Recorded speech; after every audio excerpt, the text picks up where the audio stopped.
Hey everyone, James here, and welcome back to another episode of the Oz Files, where today we are going to be taking a look at two adaptations from the Mouse House of the Wonderful Land of Oz, starting of course with 1985's Oz adaptation, Return to Oz.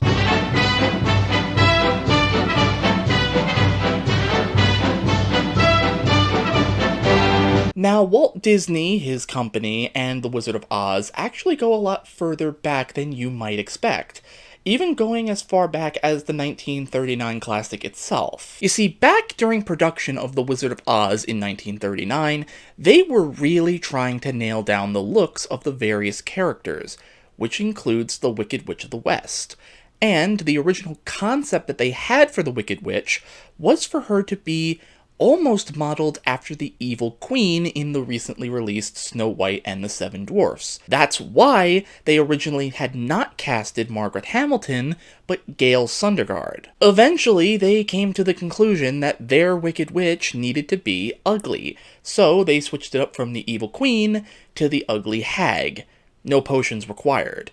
Which is when Sundergaard chose to walk away from the role, and Margaret Hamilton was cast instead, and, well, the rest is history. Flash forward a couple of years to the year 1954, which is when Disney bought the rights to Baum's Oz books, and immediately put a brand new Oz film into active development, entitled The Rainbow Road to Oz. Originally going to be a project for the Disneyland TV show, it eventually got the green light to become a movie, and would have been a platform for the Mouseketeers from the Mickey Mouse Club. Alas, it wasn't meant to be, and only 2 musical sequences from Rainbow Road to Oz were ever seen by the general public.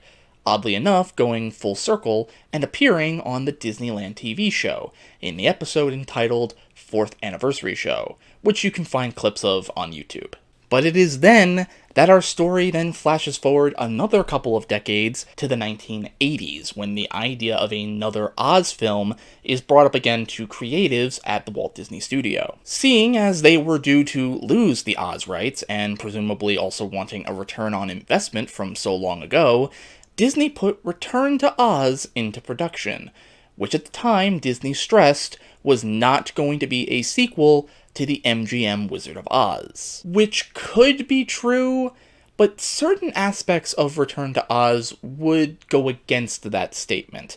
Just as an example, if you're stressing you're not making a pseudo-sequel to MGM's Wizard of Oz, why go through all the legal red tape to pay MGM or Warner Brothers to use the ruby red slippers, just as an example. Upon release, Return to Oz was basically panned and received mostly mixed to negative reviews, with some critics even saying the film was too dark and intense for younger viewers, despite the fact that it was rated PG back when PG actually meant something, but again, I digress. Some even went to the lengths of calling the film bleak and eerily creepy. Really creepy.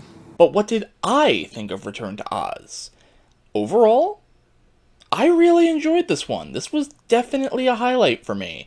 I enjoyed it a lot more than I honestly thought I would. First, just from a story perspective, this is the first Oz movie I think that really tackles the idea that if you did what Dorothy Gale did and came back from this land, whether it's a dream or not, people would think you are legitimately crazy and insane. Which, I mean, let's just talk about the story right now. The story was extremely interesting, at least to me, and it really kept my attention. I was not looking at my watch thinking, oh god, how long does this movie have left going on? Nah, I was thoroughly entertained. This movie keeps the 1939 tradition that there are people in the real world who have Oz counterparts, which was a nice touch. And arguably my biggest gripe of the movie overall is how they kept repeatedly beating you over the head with the idea that chickens are not allowed in the land of Oz.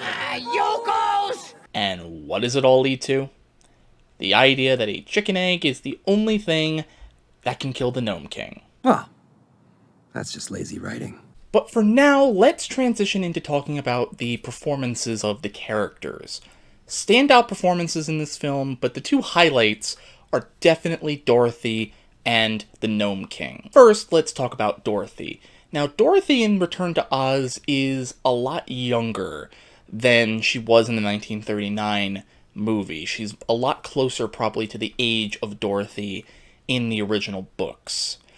But I do love how the actress manages to both make the character her own while also putting in little nods to Judy Garland, sort of tips of the hat and Judy Garland mannerisms that sort of help, again, make the character her own but also honor what came before. As for the returning companions, I can't really say anything one way or the other. They're not given that many lines and not in the movie that much at all. Except for the Scarecrow, but again, there's not enough of him in the movie for me to make an accurate comparison to Ray Bolger, for example. The new companions, minus the deer head on the couch, are surprisingly charming and compelling. I will say another funny note here is that the companions this time around seem to require a lot more maintenance than the Tin Man, the Cowardly Lion, and the Scarecrow did the last time Dorothy was in Oz. Another thing about the companions that I found rather interesting was apparently Brian Henson is the one who is doing the voice for Jack Pumpkinhead, and I was honestly surprised because I could not tell that it was him, because what he's doing is basically if Jack Skellington had the voice of Baymax from Big Hero 6. Powder life? You just sprinkle it on something, and the thing comes to life. Ba-la-la-la. The worst character in the movie, by far, is Billina the chicken. I'm sorry to her fans out there, but she honestly annoyed the crap out of me. Nothing she said was funny. The voice kind of got grating after a while. It was just, I wanted her to be cooked and dipped in 11 herbs and spices, if you know what I mean. Kentucky Fried Chicken.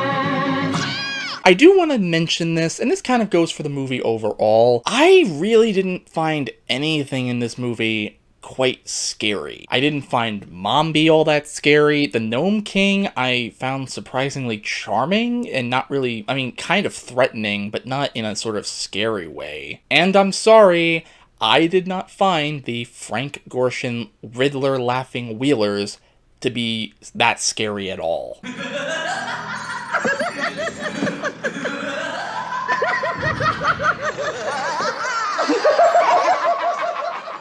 If it were just their helmets, then yes, I would 110% agree with people that it is a little bit creepy and a little bit disturbing.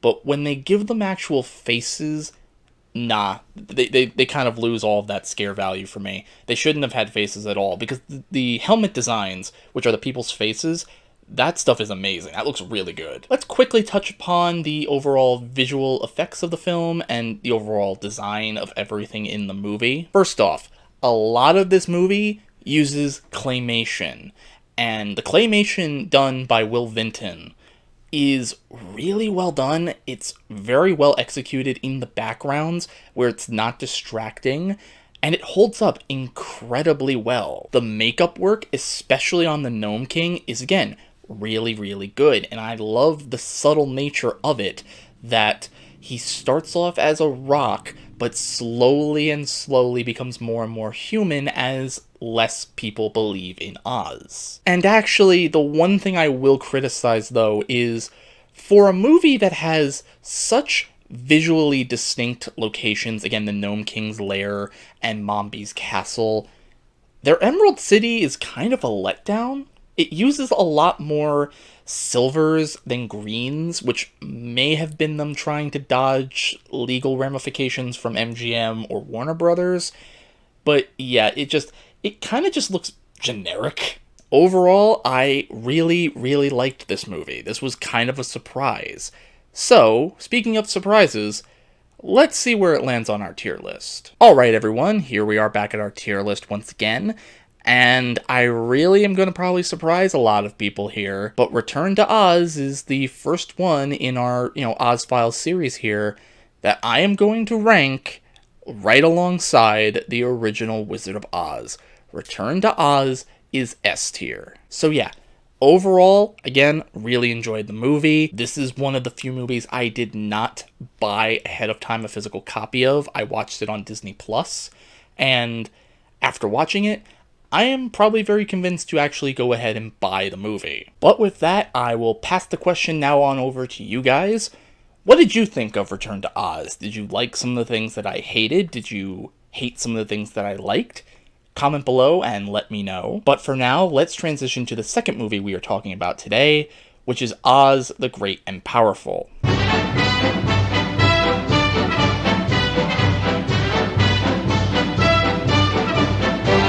Now, despite my and many others' liking of Return to Oz, especially after it became a cult hit, it was not a commercial success when it first came out, as I have alluded to before. This meant that not long after its release, Disney lost the film rights to the Oz series, and the whole catalog became public domain. However, it would not be long before studio executives and creatives at Disney would once again want to dip their toes into the marvelous land of Oz. And the source might surprise you.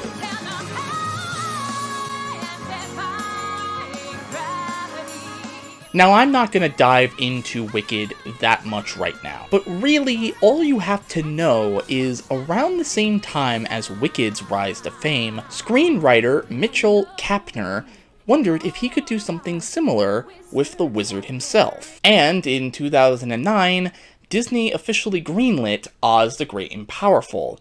Now, Little Goblin Jr. himself, James Franco, was not the original choice to play the wizard. Gonna cry? Now, supposedly, two actors who were initially approached to potentially play the wizard were, number one, Johnny Depp, which does make sense considering at the time he had just finished playing the Mad Hatter in the live-action Alice in Wonderland adaptation. However, the other one that I'm kind of upset we didn't get is number two, which is MCU alum Robert Downey Jr. You're a very bad man. Oh, no, my dear. I'm a very good man. I'm just a... Genius, billionaire, playboy, philanthropist. But I guess with, Sam Raimi being chosen to direct the film, it kind of made sense to go with an actor whom he already had a working relationship with, James Franco. Now, Disney and the filmmakers, of course, wanted to, as many times as they legally could, tip their hat to the 1939 movie.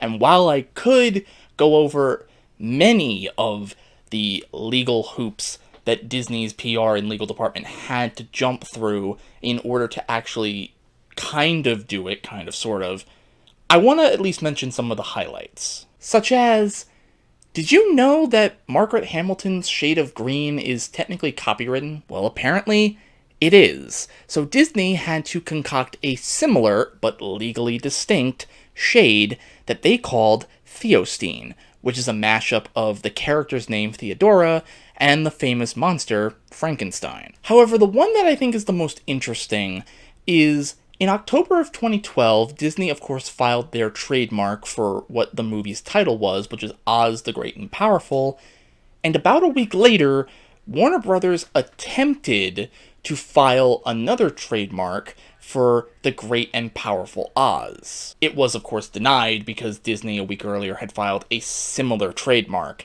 but that just kind of goes to show that around this time, they weren't as much interested in working with each other as they were more or less just kind of going tit for tat. Upon release, reviews were mixed. Some critics praised the visuals, while others took issue with some of the actors' performances, calling them flat, but many also noted similarities between Oz and the Star Wars prequel trilogy and their over-reliance on blue-screen CGI backgrounds. Now, I don't think that's nearly as big of an issue, but we'll get to that in a second. Overall, what did I think of Oz the Great and Powerful?